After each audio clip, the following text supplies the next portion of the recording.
ওম নমঃ শিবায়। জয় মা ষষ্ঠী।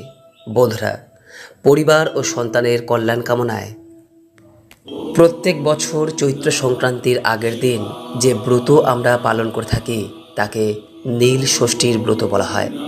এই ব্রত আসলে হরগৌরীর পূজা, অর্থাৎ নীল বলতে এখানে বোঝানো হয় দেবাদিদেব মহাদেবকে, আর ষষ্ঠী বলতে বোঝানো হয় মা দুর্গাকে। তাই নীল ষষ্ঠীর পূজা আসলে শিব দুর্গার একত্রে পূজা। বন্ধুরা, এই পূজার একটি নির্দিষ্ট নিয়ম রয়েছে, সেই নিয়ম মেনে এই পূজা সম্পন্ন করতে হয়।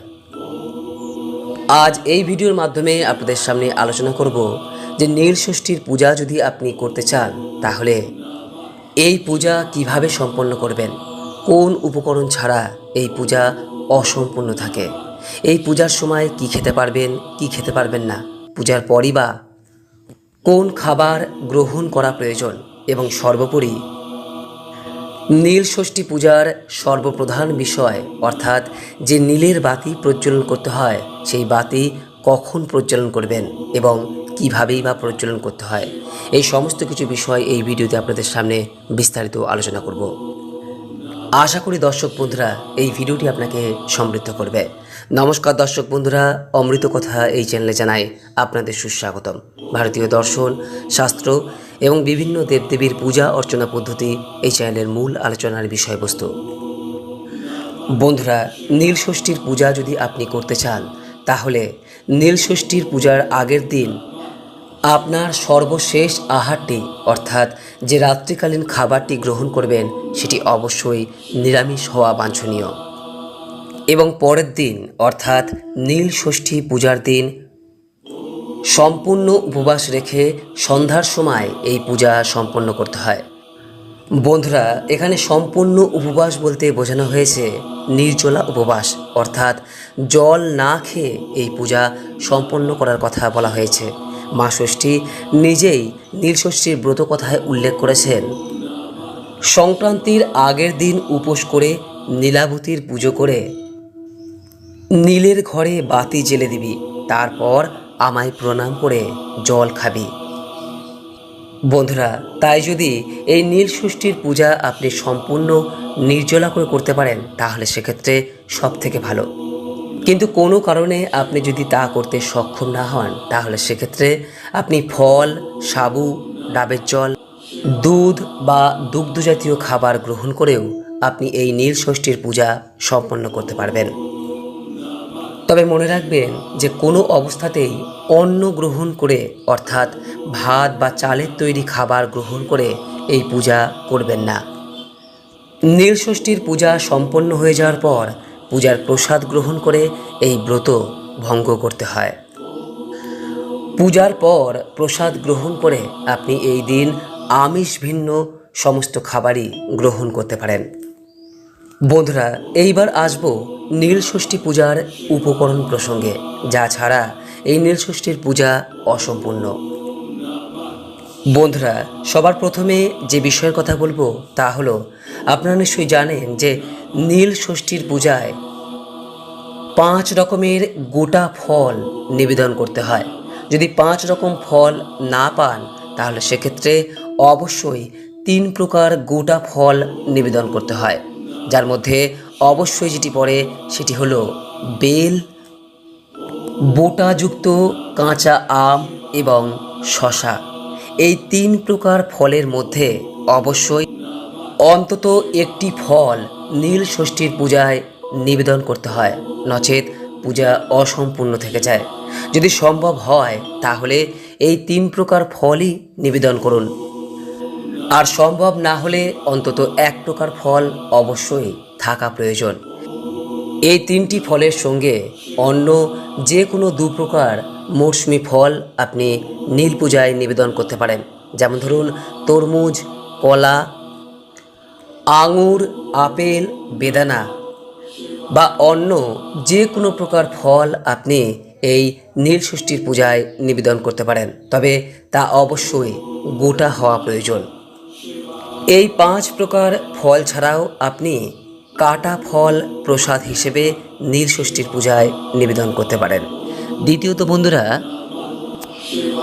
এই পূজা যেহেতু নীলকণ্ঠ শিব এবং দেবী দুর্গার এক ভিন্ন রূপ নীলাবতীর উদ্দেশ্যে করা হয়ে থাকে, অর্থাৎ এই সময়কালে যেহেতু শিব এবং নীলচণ্ডিকা নীলাবতী পরমেশ্বরীর মিলন অর্থাৎ বিবাহ সম্পন্ন হয়েছিল, সেই কারণে এই পূজার ক্ষেত্রে যদি নীল রঙের অপরাজিতা ফুল নিবেদন করতে পারেন তাহলে সবথেকে উত্তম। যদি নীল অপরাজিতা ফুল আপনি না পান তাহলে সেক্ষেত্রে সাদা অপরাজিতা ফুলও আপনি নিবেদন করতে পারেন, তবে চেষ্টা করুন যে কোনো এক প্রকার অপরাজিতা ফুল এই পূজায় নিবেদন করতে। আর তা যদি সম্ভব না হয় তাহলে সেক্ষেত্রে আপনি দেবাদিদেব মহাদেবের সবথেকে পছন্দের ফুল আকন্দ বা হলুদ কলকে ফুলও নিবেদন করতে পারেন। তবে হ্যাঁ, মা ষষ্ঠীর উদ্দেশ্যে আপনি লাল ফুল নিবেদন করতে পারলেও ভগবান শিবের উদ্দেশ্যে কখনোই কিন্তু লাল এবং গন্ধযুক্ত ফুল নিবেদন করবেন না। তৃতীয়ত বন্ধুরা, যদি সন্তানের সুস্থতা চান তাহলে সেক্ষেত্রে ভগবান শিবের উদ্দেশ্যে পারলে এই পূজার সময় কালো তিল অর্পণ করুন। সরাসরি আপনি এই কালো তিল অর্পণ করতে পারেন অথবা দুধের মধ্যে সামান্য পরিমাণ কালো তিল মিশিয়েও আপনি ভগবান শিবের উদ্দেশ্যে তা নিবেদন করতে পারেন। গঙ্গা জল বা বিশুদ্ধ জলেও এই কালো তিল মিশিয়ে আপনি তা নিবেদন করতে পারেন। তবে একটি বিষয় সর্বদাই মনে রাখবেন যে যদি আপনি ভগবান শিবের উদ্দেশ্যে গঙ্গা জল বা বিশুদ্ধ জল অর্পণ করেন তাহলে সেক্ষেত্রে তামার পাত্রে তা আপনি নিবেদন করতে পারেন। কিন্তু যদি আপনি দুধ বা পঞ্চামৃত অর্থাৎ দুধ, দই, ঘি, মধু এবং গুড় একত্রে মিশিয়ে বাবার উদ্দেশ্যে নিবেদন করতে চান তাহলে সেক্ষেত্রে তামার পাত্র ব্যবহার করবেন না, বরং সেক্ষেত্রে অবশ্যই পিতল অথবা কাঁসার পাত্র ব্যবহার করুন। আর হ্যাঁ, ভগবান শিবের পূজায় কখনোই কিন্তু লোহার পাত্র বা স্টিলের পাত্র ব্যবহার করবেন না। চতুর্থত বন্ধুরা, দেবাদিদেব মহাদেবের সাদা রং অত্যন্ত পছন্দের, তাই পূজার নৈবেদ্য হিসেবে সাদা রঙের যে কোনো প্রকার মিষ্টি জাতীয় দ্রব্য অবশ্যই নিবেদন করুন। সাদা সন্দেশ, ক্ষীর, লস্যি, এমনকি আপনি নিদেন পক্ষে কয়েকটি বাতাসাও ভগবান শিবের উদ্দেশ্যে নিবেদন করতে পারেন এবং এর সঙ্গে অবশ্যই সাদা অক্ষত আতপ চাল নিবেদন করতে ভুলবেন না। বন্ধুরা, সমস্ত শিব পূজা বা মা দুর্গার বিভিন্ন রূপের পূজার ক্ষেত্রে যে দ্রব্যটি অবশ্যই প্রয়োজন সেটি হলো বেলপাতা। অতি অবশ্যই এই পূজার ক্ষেত্রেও 3টি পত্র বিশিষ্ট একটি বেলপাতা নিবেদন করতে কখনোই যেন ভুলবেন না। এবং সর্বশেষ নীল ষষ্ঠীর পূজায় ডাবের জল নিবেদনের কথা বলা হয়েছে। যদি সম্ভব হয় অবশ্যই ডাবের জল নিবেদন করুন এবং তার সঙ্গে পঞ্চামৃত অর্থাৎ দুধ, দই, ঘি, মধু এবং শর্করা, যাকে আমরা চিনি বা তরল গুঁড়ো বলে থাকি, এগুলি একত্রে একটি পাত্রে মিশিয়ে শিবলিঙ্গে অর্পণ করতে হয়। এইবার আসবো দর্শক বন্ধুরা ভগবান শিবের মাথায় জল ঢালা এবং নীল বাতি জ্বালার প্রসঙ্গে। নীল ষষ্ঠীর পূজার সবথেকে আদর্শ সময় হলো নীল ষষ্ঠীর পূজার দিন সন্ধ্যার সময়। আর এই বছর 1432 বঙ্গাব্দ 2026 সালে এই নীল ষষ্ঠীর পূজার সবথেকে উত্তম সময় পড়েছে আগামী 29শে চৈত্র 13ই এপ্রিল সোমবার সন্ধ্যা 5:53 পর।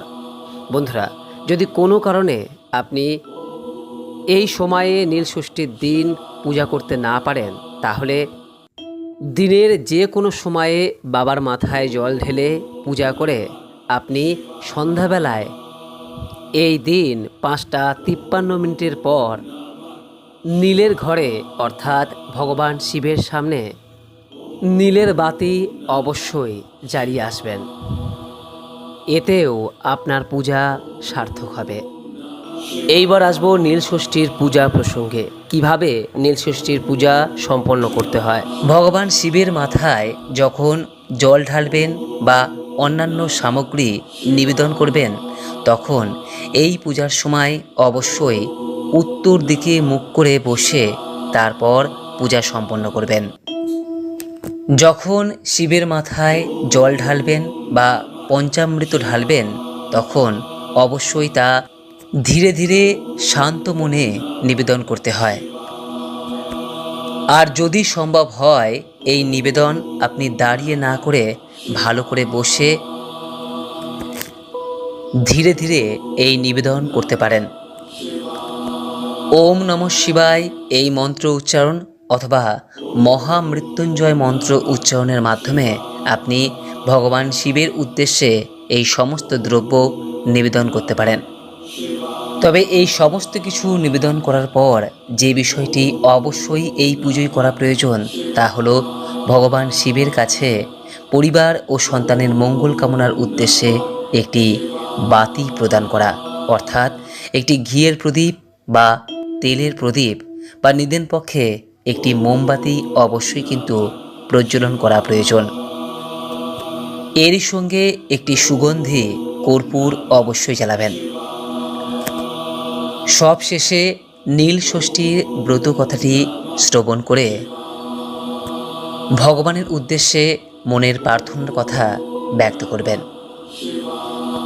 নীল ষষ্ঠীর ব্রত যদি সম্পন্ন করতে চান তাহলে এই বিষয়গুলি অবশ্যই খেয়াল রাখুন এবং সর্বোপরি আপনার নিষ্ঠা ও ভক্তি যে কোনো পূজার ক্ষেত্রে সবথেকে বড় বিষয়। এই দুটি না থাকলে কোনো পূজায় বাস্তবে সার্থকতা পায় না। আশা করি দর্শক বন্ধুরা এই ভিডিওটি আপনাকে সমৃদ্ধ করেছে। কোনো প্রশ্ন বা মতামত থাকলে নিজের কমেন্ট বক্সে অবশ্যই জানাবেন। সকলেই ভালো থাকুন, সুস্থ থাকুন, আপনার পরিবার সুখ শান্তি সমৃদ্ধময় হয়ে উঠুক এই কামনা রেখে আজকের মতো ভিডিওটি এখানেই শেষ করলাম। নমস্কার, ধন্যবাদ। ঈশ্বর আপনার মঙ্গল করুক।